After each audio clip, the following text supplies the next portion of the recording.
All right, you guys, let's talk about the truth in positive reinforcement training, agenda-free, politic-free. Let's get into the facts and the limitations of the system. Right, Benny? You ready to talk to these folks about this?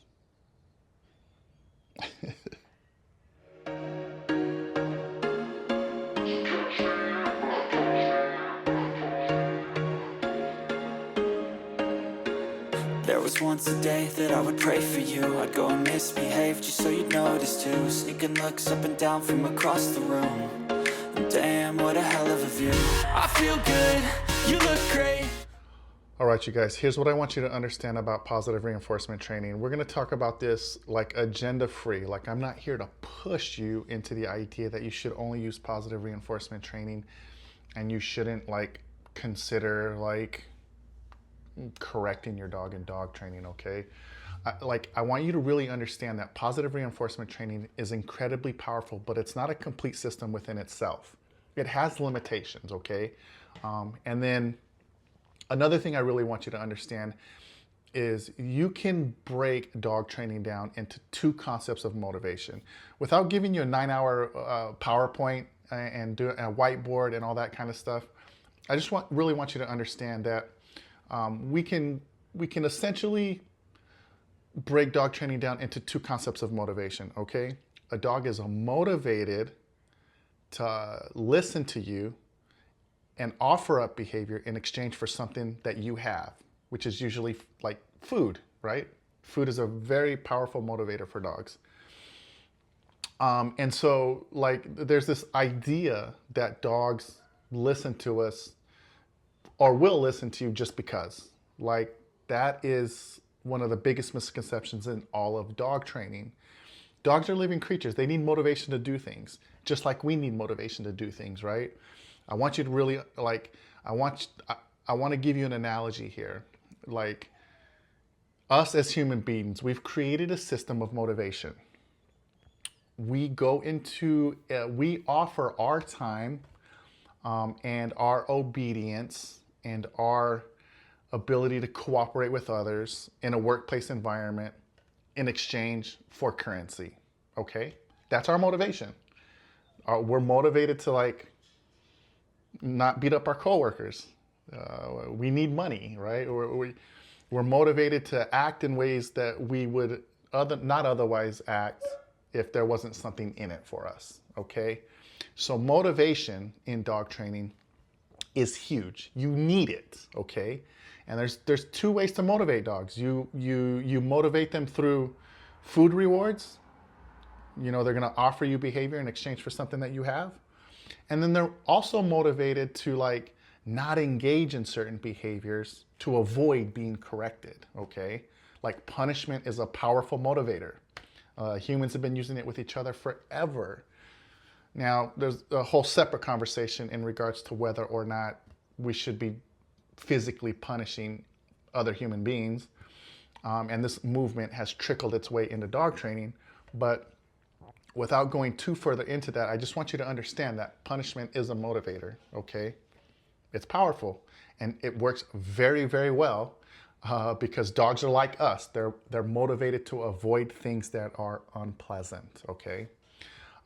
So anyways, listen, I just want to hammer on this point one more time, okay?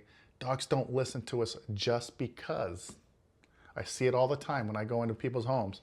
They're asking the dog to sit like 5 or 10 times, and then the dog never sits, but then they pull out a piece of food and the dog sits the first time, okay? Dogs are associative learners, okay? And again, it's all about motivation, and that's what this video is gonna be about. Like, I want you to understand, first and foremost, that your dog will not listen to you just because. They just won't, okay? They need motivation.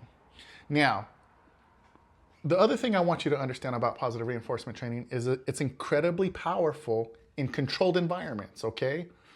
You go to a dog trainer's facility, you got 4 walls, there's no animals, no wind, no trees, no birds, no other dogs, no small animals. And the dog's food motivated, powerful, okay? Incredibly powerful. It's powerful in the context of teaching new behaviors and building engagement, getting your dog to just pay attention to you and ignore other things that might be in the environment, okay? But once we get out of a controlled environment, you are essentially competing for the dog's attention with the environment, okay? Like that, I want to be very clear here. You're competing for the dog's attention with the environment. This is huge. You need to understand this. Now this is where food starts to have its limitations a little bit, right? The dog is incredibly friendly with other people and other dogs. It is socially motivated to want to go say hi and engage. And now you're trying to get your dog to not do that. You're trying to get your dog to listen to you in the presence of these other people and dogs. And the dog's like, why should I listen to you? I'd rather go over here and say hello. I'm friendly. This is what I seek pleasure in engaging with others. And so you're inherently competing for the dog's attention with the environment when it comes to the use of food. So your dog's desire for food is everything, okay? It's everything. And I really want you to understand this. So the dog's not gonna just listen to you because you have a piece of food. It has its limitations, okay? The dog may be motivated to engage in other things in the environment besides you and what you have, okay? Super important. Now, one of the limiting factors with positive reinforcement training is high-level distractions. I just mentioned it a moment ago. People, other dogs, small animals. Dogs are wired to want to chase things. They're predators by nature. We can't change that, okay? Like if your dog wants to chase something and you're trying to tell them to pay attention to you, you're going to have a very, very, very hard time, okay?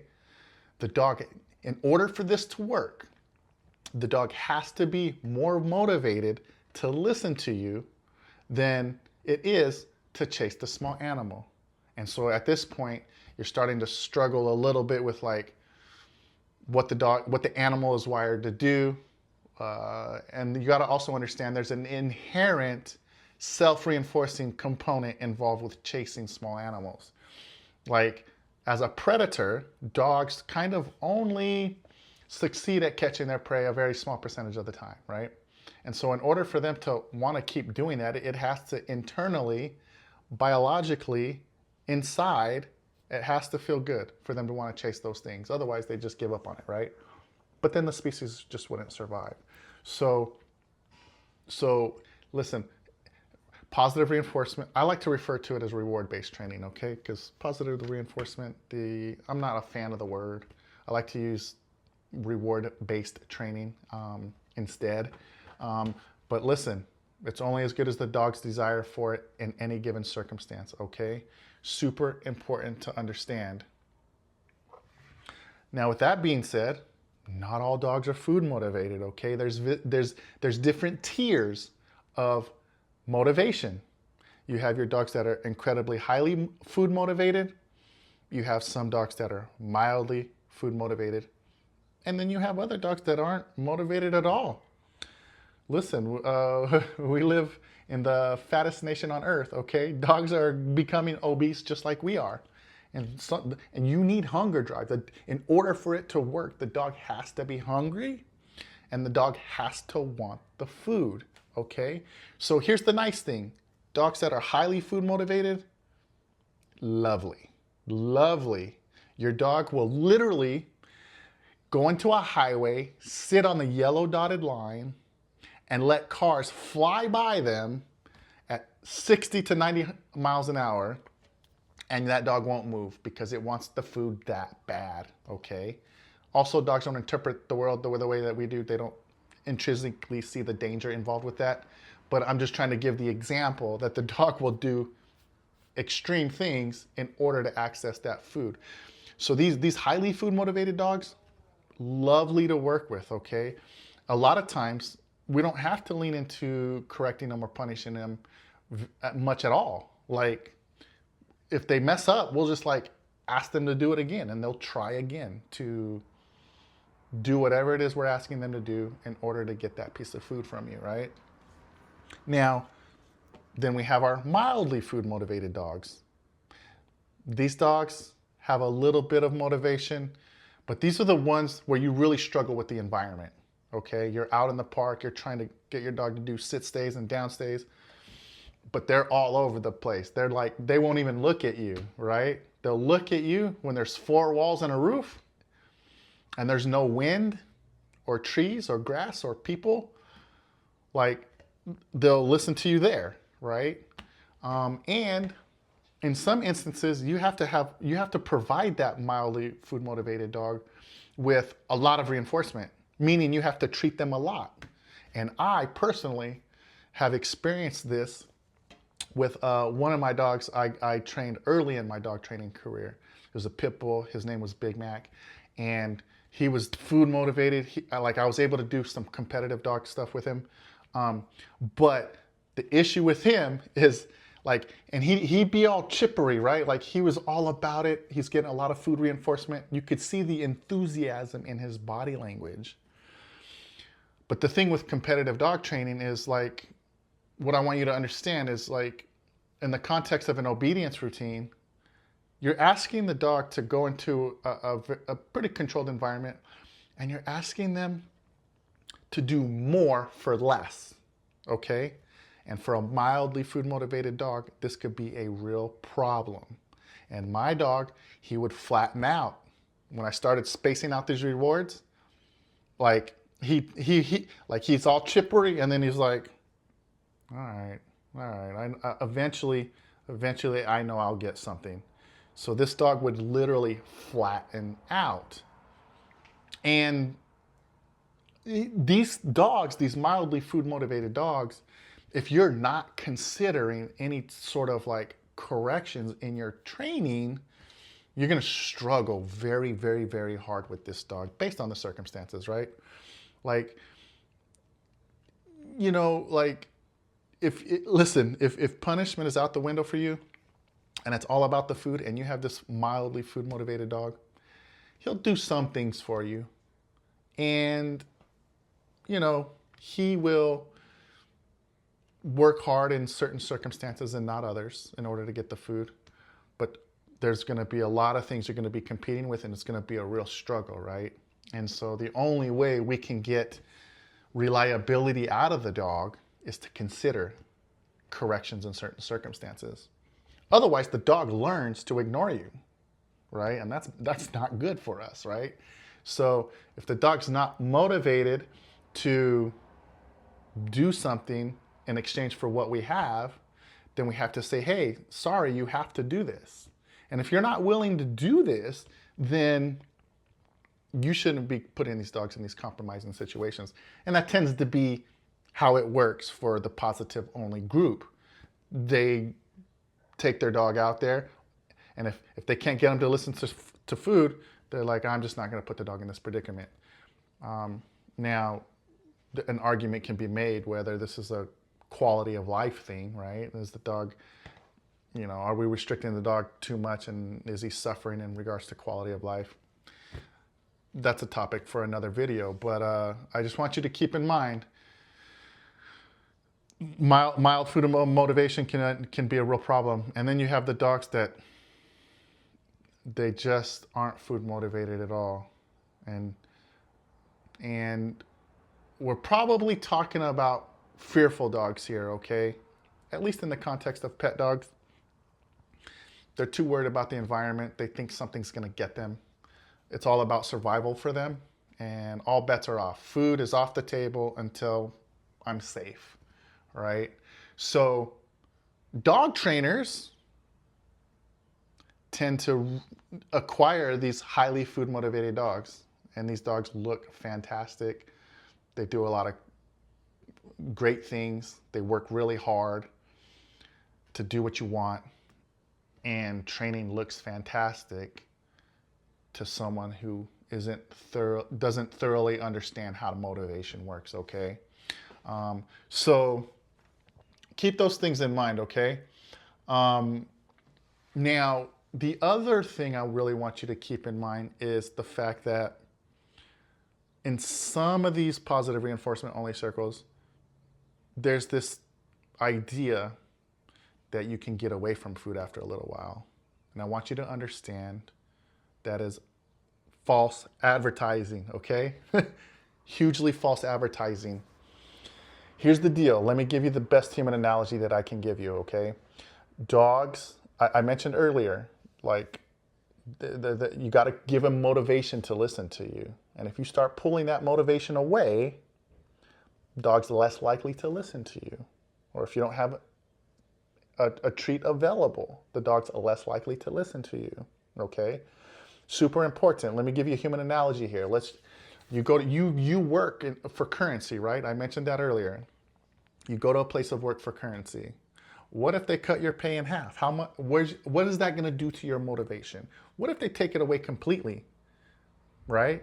Like in the human world, we have these issues where government employees sometimes have to go without pay, and they have to keep showing up. Now, they only show up because at some point they're going to get that money. But what do you think that is doing to them psychologically in terms of their motivation to be there? It's right? It's like they're not going to be the same person while they're there, right? Most people. So keep in mind, once you start using food in training, you're always going to use it. Now, early on in the training process where there's a high rate of reinforcement, we're giving dogs a lot of food, but you can start to, later on, once the behaviors have been learned, we can start to space those things out.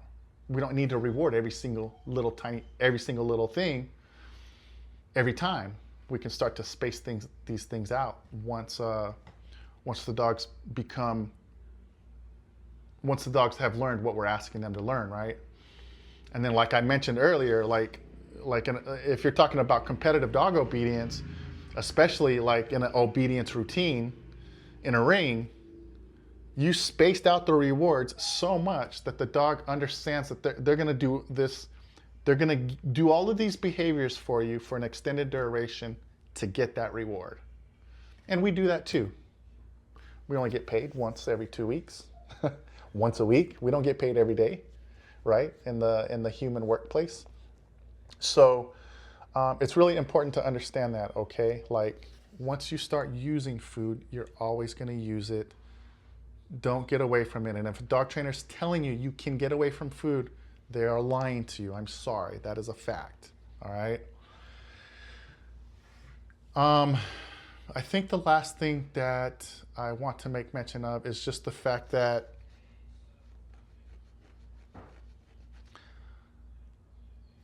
genetics can be a component of this, okay? There are, like, some dogs are just a little independent. Some have high drives to do certain things. And genetics can play a little bit of a factor here, but it's not the end all be all, okay? And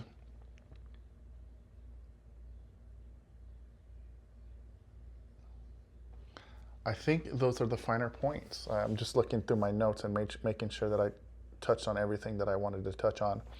But yes, listen, if positive reinforcement training, it's powerful. We should be using it, but it has its limitations, okay? It's not a complete training system. And if you understand how dogs learn, you will use it in training of your dog, but you won't abandon it completely. And then you just got to be able to recognize your dog's level of motivation. All right, guys, that's all I have for you in this Talking Head video. Thanks for watching. We'll see you in the next one. Peace.